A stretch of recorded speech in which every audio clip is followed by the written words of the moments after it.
Hello, my name is Emma. We talk about craft-related drama and news on this channel. Today's video is going to briefly cover a situation that has developed over the past couple days with Stephen West and his mystery knit-along. This won't be a deep dive, but is going to just kind of serve as an overview of what is going on. Most of the time we talk about drama that comes about because someone involved has a reaction that we all look at and go like, huh, what are you doing? But today I actually want to talk about a situation where I think the person involved kind of did the best they could in the situation that they were put in. Quick content warning, I will be referencing swastikas and showing designs that somewhat resemble the symbol. I will not, however, be showing any images of actual swastikas. So, Stephen West is the designer behind West Knits. He's been designing and releasing patterns since 2009. In addition to releasing patterns under his West Knits brand, he also owns a yarn store in Amsterdam called Stephen and Penelope, and a yarn brand, West Wool. He's written a number of pattern books and is immensely popular on Ravelry,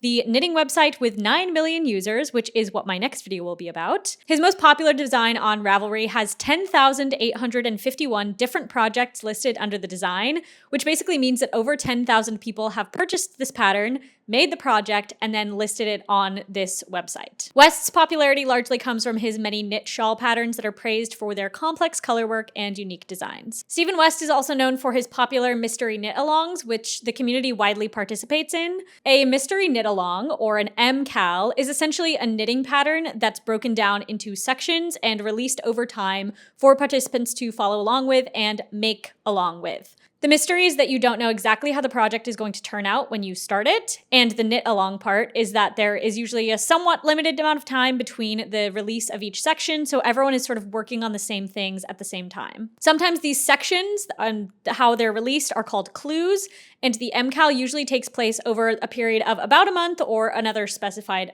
period of time, depending on the project. A lot of these MKALs run on Ravelry, and the draw of them is that participants can feel a sense of community as they make their projects, and in some cases, they're eligible to enter contests and win prizes if they hit the deadlines. So Stephen West has been running these MKALs for years, and this week kicked off the beginning of his 14th MKAL, called the Geogradient. I think that this is an appropriate time to say that if you're trying to avoid spoilers for this design for any reason, maybe don't watch the rest of this video yet. It's very customary in all of these threads and posts about the MKALs to provide spoiler alerts for them so that people don't accidentally stumble on the next step if they're not ready for it yet. In this case, I think enough people are talking about it that people have probably already seen it, but I just want to say that in case for some reason you're still trying to avoid it. So the Geogradient project is going to be a shawl.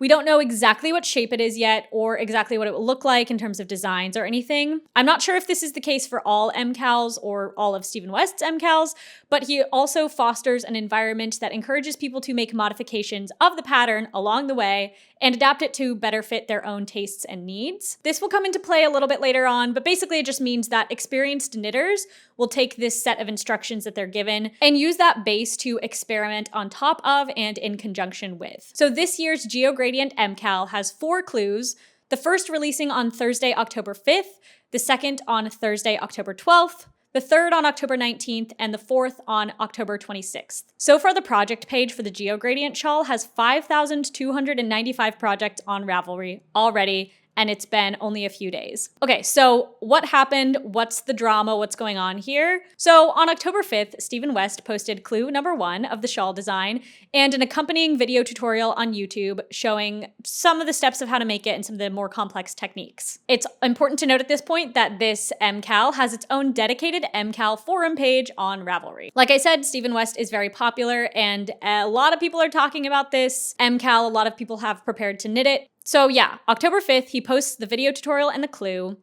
and as he makes that public, he also posts in the Ravelry forum, which is called West Knits MKAL 2023. The first 34 posts are people just saying what you would expect, like, oh, I'm so excited, this is gonna be a great project, I'm casting on right now, like I'm getting ready to start. But then in post 35 of the thread, we see our first swastika accusation. This person says, "The color play is beautiful, but I'm nervous about the center design.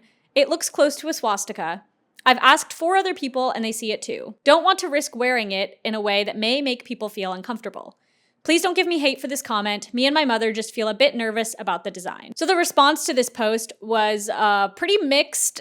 There's a voting feature on Ravelry that works very similar to like upvotes and downvotes on Reddit.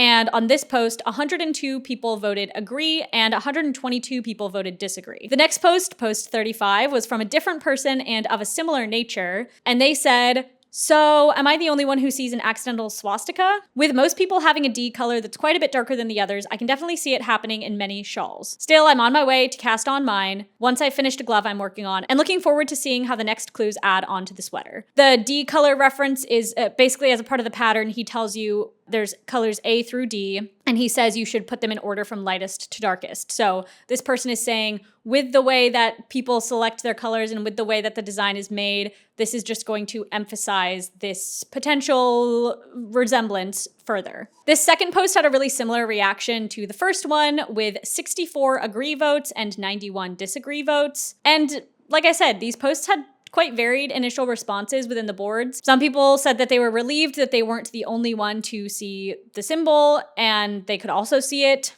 Some were quick to point out that the first clue is just a small part of the larger shawl, and it's likely that this design will fade more into the background as more parts of the shawl come together. Because the way that it seems the construction of this is going to go is that you start from the middle and you sort of knit out, and as it gets bigger and bigger, this design will be the center of it. Others were already making suggestions on how they were thinking of modifying the design and changing around the color a little bit to make it look less pronounced. In response to these initial posts, there are also a few deleted comments in the thread, which, according to some updates that I've seen from Stephen West since, these comments probably contain people trying to downplay the potential impact of the symbol being present, or just going in too hard and saying, I don't see it at all, I don't think that this matters or is valid. I can't see the comments, but that's what I think they probably are, based on the moderation rules that West has since put in place. So the person who made that original post also posted pretty quickly after, saying that it wasn't their intention to cause a panic or accuse anyone of anything or like stir up drama, but they had just noticed this and wanted to point it out in case anybody else had seen anything similar. And actually, a few hours earlier, someone made a post on the Craft Snark Reddit page that was very similar. A test knitter posted their picture of the clue 1 knitted, and all I see is a swastika. I know it's not intentional, but it's all I see. And I mean, okay, it's not going the same way as the Nazi symbol, but yeah. I know it's a thing that happens accidentally, and we see it a lot with quilts. I am not accusing the designer of anything. I will try and knit up to clue 2 just to see if it gets lost in the sauce, and maybe I can modify some of the stripes to make it a little less swastika-y, but it did kill a bit of my innocent enthusiasm. This person also posted a link to a black and white photo of the MKAL progress of clue 1, and that's the picture that I'm going to show you right now, just so you can see what it looks like. The reaction here on Reddit was fairly similar. Some people saying they didn't see it or didn't think it was a big deal. Some people saying they were going to wait until the next clue came out to start working on it to sort of see the direction it was going in. A lot of people saying things like, oh, it looks more like a Celtic knot, a pinwheel, or just a normal quilt design than anything else. And very soon after these posts started coming out on various platforms, West made a post in the forum saying, "Thank you all for your input and feedback on the clue 1 design and shape. It was absolutely not my intention to create a design that resembles a swastika. After focusing so much on the details of this geometric retro wallpaper-inspired section, it never crossed my mind that the style and lines resembled this horrific symbol. I am working on an alternate version of Clue 1 today for those of you that would like to knit the same square, but with a different construction/color layout. I'll send this alternate option as a PDF update as soon as it's ready." And then he says if you have alternate ideas, then you should feel free to post them here and we'll work together on this. He then posted on his Instagram the next day on October 6th around 3 p.m. Eastern Time, saying, "I removed the originally published Clue 1 instructions because many knitters and participants expressed how the pattern motif closely resembled a swastika hate symbol. This was of course unintentional, and I don't wish to cause any triggering thoughts or to harm anyone." He then announced a new PDF version, which he asserted was the official clue that people should be knitting from and not from the first design. The comments on this post have since been turned off, but when I initially saw the post, most of them were pretty positive responses, praising him for responding quickly and professionally. He ends the post by saying, "Even if you didn't see the resemblance of the hate symbol in the original Clue 1 shape, it's important not to dismiss that others saw it or gloss over it and ignore our fellow knitters' feelings." So this post has the MKAL promo photo on the first slide, and then photos of the updated Clue 1 design. And just for context, this is version 2 of the design at this point. West also posted in the Ravelry forum with the alert about the update. so that people could follow along and use the new PDF. In response to this, Neil, the editor of a conservative knitting magazine that I could and probably will do a whole video on, so I won't get into them too much here, had something to say about all of this. I think this is a good point to give a content warning that some of what he's saying is a little bit more closely related to the actual symbol. So if you want to skip to here and just hear the rest of the story, just know that basically he is upset that Stephen West has bent to the wills of the woke mob. That's all you need to know. But basically, Neil posted an image with West's version 1, clue 1 in the background, and with text overlaid that says, "The woke nutters have ruined knitting yet again. If you complained about the design looking like an infamous 1930s/40s symbol, you may as well don a brown shirt and a red, black, and white armband. It takes a special kind of cunning skill to taint others' harmless fun, all because they can't allow a joyful man to bring happiness to others." This post is also included with a caption that says, "If this design offends you, you are a liar. Admit it, you just want to spread your hatred and destroy yet another career.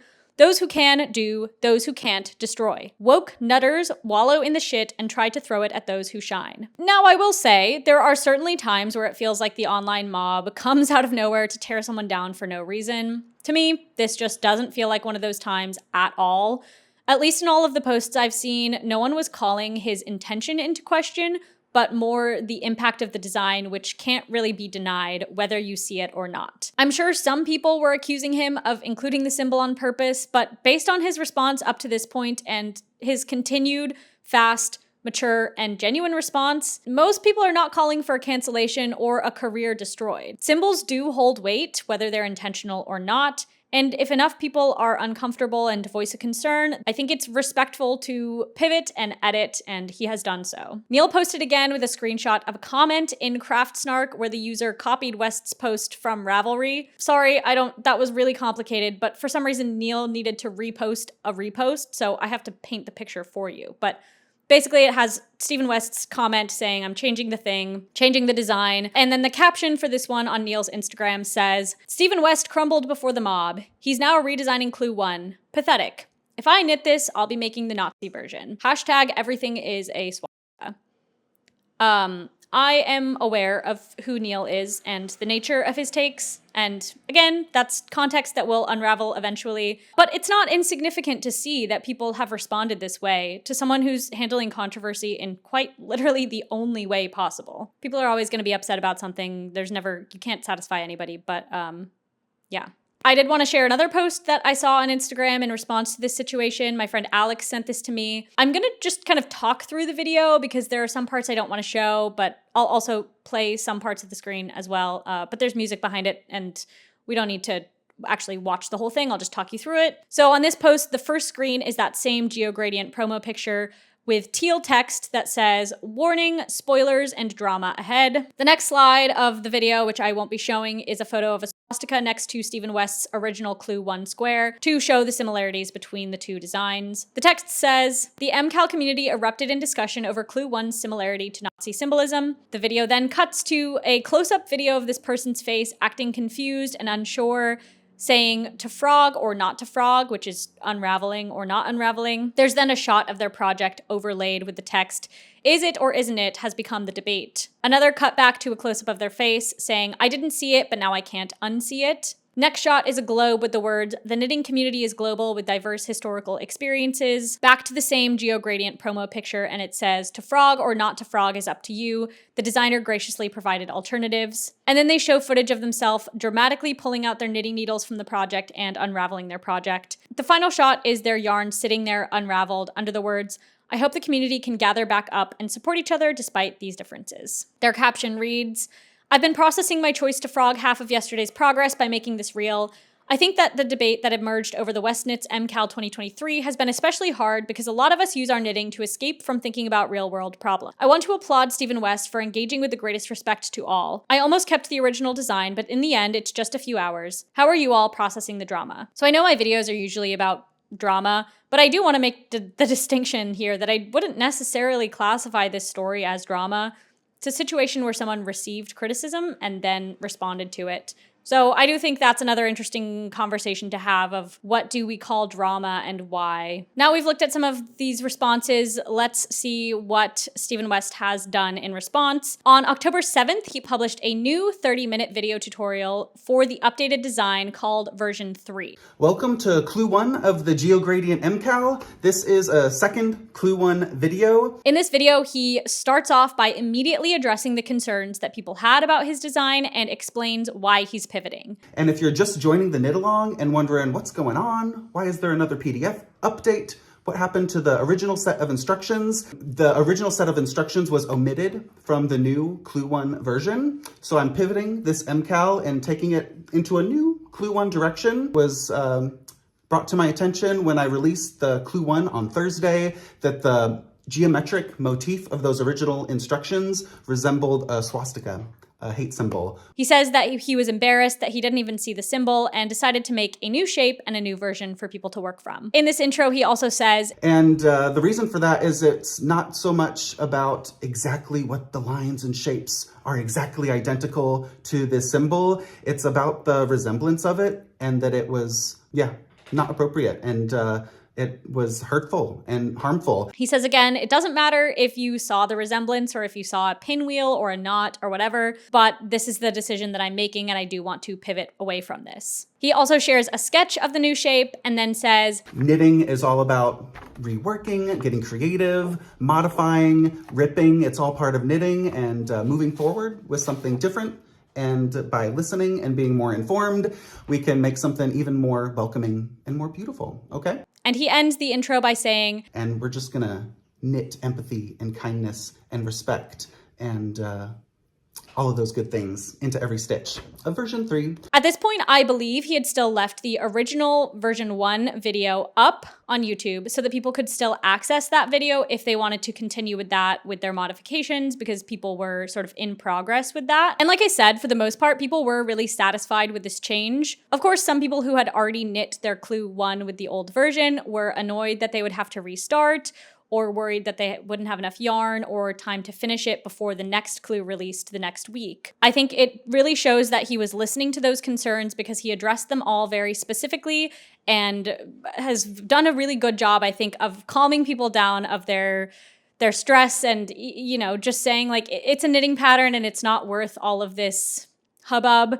I just want to change it and get on with it and apologize for doing this. Some people also proudly stated that they did not see the symbol and they would continue to knit the old version. And a lot of knitters were also saying they felt torn about the decision to make the change because they liked the other version. It was more interesting than the new version, all of that. There's a lot of back and forth in the Ravelry forums, Instagram comments, and Reddit comments. And then yesterday on October 9th, West posted a 13-minute video to his YouTube channel explaining the different direction of the clue, which he has been doing in all of these other places already, but it seemed like he wanted to just have this explanation all in one place. Hello, I just sent a new MKAL Geogradient text update for all of you that are participating in this year's Mystery Knit Along. So he starts this video by letting people know where they can find the updated version of the pattern, which is version 3. At this point, he says that he has removed that original video that he posted with the tutorial because he wants to set a clear direction for the rest of the knit along and he doesn't want people to be confused if they should follow the old version or the new version. He said, I want to make it easier for you all and I'm just going to say, this is the official knit along, this new version that I've created. And I know a lot of you are modifying the shawl as well and using the video to go along with your modifications, but I just made the choice. I don't want that video up there. It's just not right to have that reference to symbolism in that video and just available for anyone to use. And that's the choice that I've made. And that's where we're going with the new direction of this knit along. In his initial posts, he had said that it was okay for people to knit whatever version they were comfortable with and to continue with the version design. In this video, he says that he has since changed his mind about letting people knit whichever version that they want. And he doesn't feel comfortable with people knitting that original design and with that design being associated with him in any way. He says point blank, it's not part of the knit along anymore. And if you've already made it, I would really prefer if you set it aside. You'll have enough yarn to knit the new version without having to undo it all. He also acknowledges that he can't force anybody to do this, to rip out their work or control what they knit for themselves, but if there is any question and if people are in between the two, he would really rather people move on to the new version. He also draws a very clear boundary that people can knit this old version for themselves, but he won't be sharing any photos or modifications of the older version. He says the MKAL will continue on schedule and Clue 2 will be released on Thursday. Next, he calls for people to focus on empathizing with the people that do see the shawl, regardless if you see it or not, and to try and see it from their perspective. One response I got was from someone knitting the first version was for their grandmother and was really wanting to knit it, but was unsure if she should give the shawl to her grandmother, if they would like it, because her grandmother survived the Holocaust. And that alone is just, it's not worth it, y'all. Yeah. And I'm not feeling pressured to change it or anything. If anything, I'm feeling more pressure to keep it as it is and to keep the video up. And what if we modify it? It's different enough. It means something different for me. I don't see that, or it's changed enough. Like, we can take a moment to yeah. And at this point, he says again that it's not worth causing any harm in any way like this over a knitting pattern. He concludes the video by apologizing for leaving the original version 1 video up for so long and says that he wants to continue with empathy and kindness and that anyone who has questions should reach out to them over email. Questions about the pattern or questions about their decision to do this. The comments for this video are turned off, which I think makes sense and is a good idea. So yeah. In conclusion, I think it's really rare to see an apology online that feels genuine and done in a timely manner without the person immediately getting defensive and saying, oh, that's not what I meant to do. He states that this unfortunate connection was not his intention, but that the negative impact of the design is important and that it can't go unacknowledged. With any apology, there will be people saying, oh, this could have been done better, or they should have said this, or who cares, you didn't even need to apologize, like, we support you, or whatever.